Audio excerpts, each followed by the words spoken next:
Alors, je vais vous parler maintenant de The Institute for Primary Facts, l'Institut des faits primaires. On va dire, mais qu'est-ce que c'est encore que cette histoire? C'est une bibliothèque éphémère qui vient d'ouvrir depuis hier à Tribeca, donc à New York, pour démontrer l'importance du dossier Epstein. Alors, on va vous montrer d'abord une photo pour commencer, puis je vais vous montrer une vidéo, vous allez comprendre, c'est l'entrée de cette bibliothèque, The Donald J. Trump and Jeffrey Epstein Memorial Reading Room. Pourquoi? Parce que vous avez la personne qui est en charge, qui s'appelle David Garrett, qui combat pour la vérité et la transparence au nom des survivantes. C'est lui déjà qui avait été responsable de ces statuts de Epstein et Trump en train de se donner la main, qu'il avait réussi à faire installer devant le Capitole en négociant les autorisations de le faire. Il a donc créé le Reading Room. C'est-à-dire, c'est quoi? Il a voulu montrer l'importance du dossier Epstein, de ces fameux 3,5 millions de documents. Et donc, il s'est dit, qu'est-ce qu'on va en faire? On va les imprimer. On va les relier, on va créer des volumes. Oui, 3,5 millions de documents, ça représente 3437 volumes pour nous montrer l'importance de l'affaire Epstein et les personnes impliquées. Ah. Alors, avant d'aller dans le détail de cette bibliothèque éphémère, on va regarder cette petite vidéo. Je pense qu'on a une vidéo extraordinaire parce que là, on est vraiment dans du niveau extraordinaire où justement David Garrett vous explique ce qu'il essaye de faire et vous montre à quoi ressemble la salle de lecture Donald J. Trump, Jeffrey Epstein. Complètement fou. Bravo à lui. Vas-y Thomas. Donald Trump. This is what it looks like to have all of the released Epstein files in one place, more than 3.5 million pages printed and bound into books inside the Donald J. Trump and Jeffrey Epstein Memorial Reading Room. DOJ didn't follow the law, right? They failed to redact names and identifying information of survivors and victims, and they did redact names of co-conspirators. So each of these is about 5 pounds. If you take all 3,437 volumes, it weighs about 17,000 pounds. So if we read for 24 hours and we cover 2 pages a minute, we will read about 3 of these books. This much, this, and this. That's 24 hours of reading. So in order to get through all of these books, we would need to read for more than a year. What we wanted to do in the middle of all of this evidence of crimes, provide a way for us to think about and center the victims. We have 1,400 points of light, one to represent each one of the victims and survivors. We put together these 3 timelines.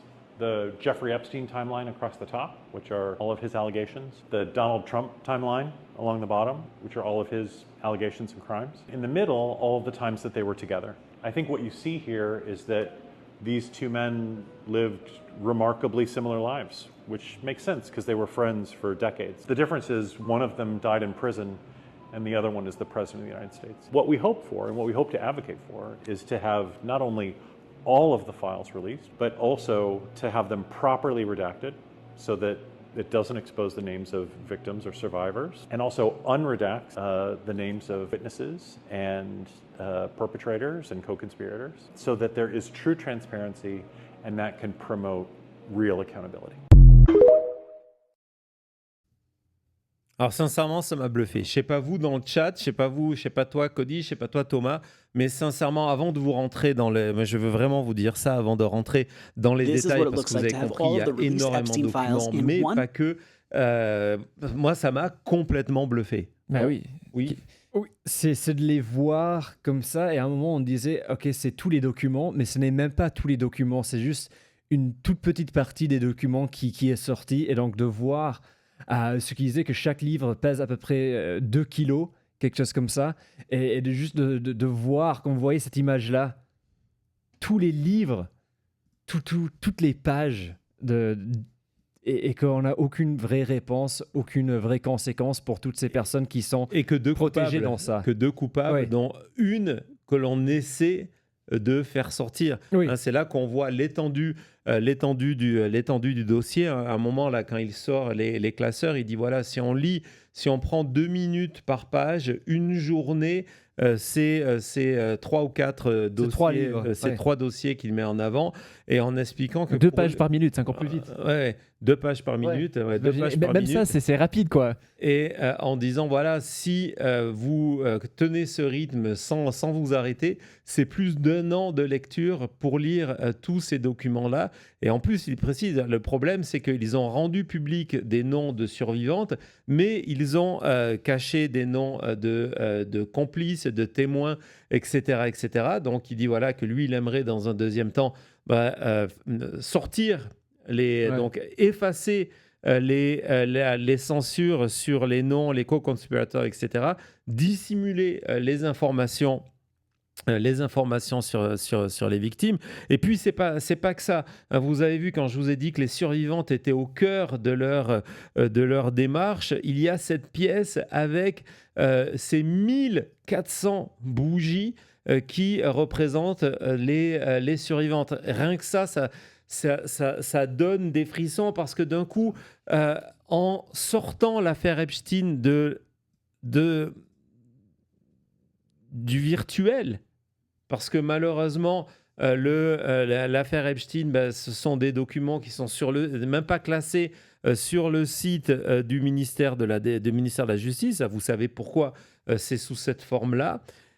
Vous les mettez en papier, vous voyez l'importance de ce dossier-là, et avec le truc de se dire, OK, un dossier aussi important pour 2 personnes, comme on le disait, inculpées, et puis ces 1400 bougies vous montrent, et c'est un chiffre minimum, l'importance de cette histoire-là, 1400 bougies comme 1400 victimes de Jeffrey Epstein, Maxwell et de leurs complices. C'est monumental. On a souvent du mal, c'est normal, à comprendre ce genre de chiffres quand on parle de chiffres aussi importants. Et quand on répète ce genre de chiffres, au bout d'un moment, c'est normal, on commence à perdre la valeur et comprendre vraiment ce que c'est.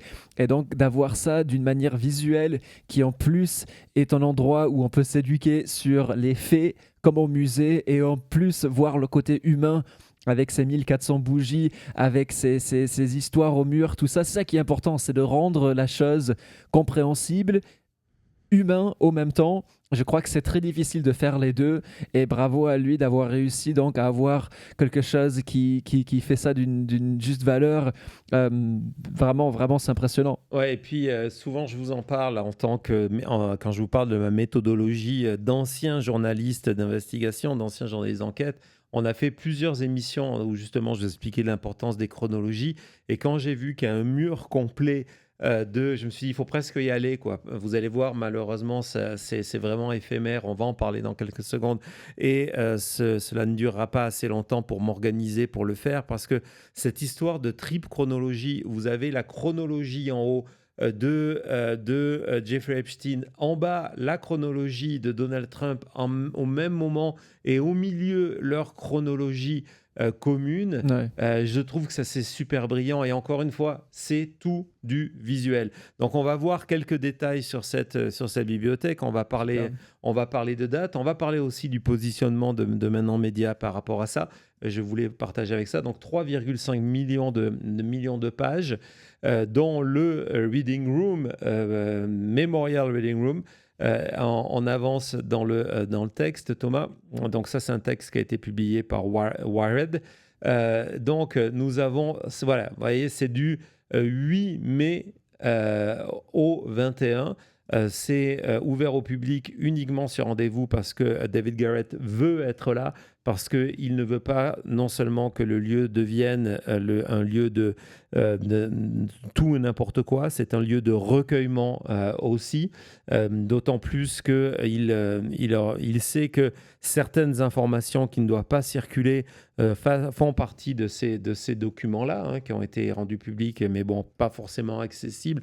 Donc voilà, donc c'est la démarche.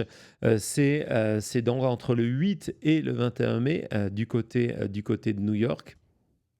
On va voir que donc David Garrett, c'est l'organisation. Donc c'est une organisation non-profit. Pourquoi je vous en parle ? Parce que il y a un projet, je suis rentré en contact avec lui, je n'ai pas encore eu de réponse, mais d'après ce que j'ai compris dans la communauté Epstein, il y a le projet de soit maintenir un petit peu plus longtemps cette exposition-là, soit de l'amener sur la route dans des villes des États-Unis. Ah. Et c'est une organisation qui ne gagne pas d'argent, rien du tout. C'est une non-profit. Et à un moment, va se poser apparemment, d'après ce que j'ai compris, la question du financement, de soit avoir cette exposition qui dure longtemps, ou soit de l'amener dans d'autres villes des États-Unis, et entre autres dans des villes universitaires, des villes pour faire de l'éducation. Je trouve que c'est formidable. Voire, il y a même un projet, d'après ce qu'on m'a dit, d'installer cette exposition du côté de Palm Beach, en Floride. Ça serait assez particulier. Fort. Et donc, il y a une forte chance qu'on passe à un moment avec une levée de fonds. Et je crois que ça sera notre devoir à Maintenant Média. Donc, on verra comment on va faire pour pouvoir venir soutenir financièrement cette initiative. Il y a quelque temps, on avait soutenu St. Jude, l'hôpital pour les enfants. Nous avions tous été extrêmement généreux. Malheureusement, le même mécanisme ne s'applique pas à cette association-là, mais on va trouver une manière pour encore une fois impliquer la communauté, comme on l'avait fait lorsqu'on avait décidé de venir sponsoriser, d'être un des sponsors de la soirée No Defiance, Drain the Swamp. Yeah, Drain the Swamp de Defiance. Du côté de Washington pour le discours du State of the Union de Donald Trump avec les fameuses grenouilles de Portland. Donc voilà, donc on vous tiendra au courant parce que je suis persuadé que plusieurs d'entre vous auront envie de venir participer à cet effort et je sais quand c'est pour donner de l'argent, des dons à des associations non caritatives, c'est compliqué depuis l'Europe, etc. Donc on trouvera une manière de le faire ensemble. Oui, non, exactement. C'est certain, on va garder un œil sur tout ça. Ça ouvre demain et il y aura sûrement plus d'infos et plus de choses dans les jours qui suivent. Exactement. Je pense qu'on avait peut-être une autre photo, je ne sais pas. Ouais, un dernier extrait de Wired qui expliquait aussi, encore une fois, comment ils ont dû faire ce travail. Ouais, c'est vraiment énorme. Évidemment, des avocats, parce que ils ne veulent pas se retrouver poursuivis par les personnes qui sont citées par le département de la justice. Et il dit que ça a été une des difficultés d'ailleurs de trouver un lieu à New York à cause de la peur, à cause de ce que fait Todd Blanche et le département de la justice. Et donc, où en fait, on essaye de tout étouffer par la peur. Toutes ces procédures qui, on le sait, et Todd Blanche le sait, ne mènent à rien. Elles ont d'abord un but. Elles ont le but publiquement d'installer dans les esprits des vaguelettes cette idée de se dire n'essayez pas de résister contre nous parce que regardez ce qu'on fait même aux puissants. Regardez ce qu'on fait à l'ancien directeur du FBI. Regardez ce qu'on fait à une procureure générale du côté de New York, etc., etc.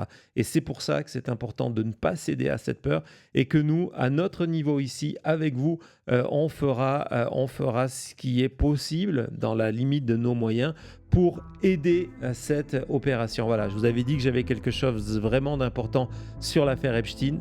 C'était ça. Allez, on se retrouve tout de suite après.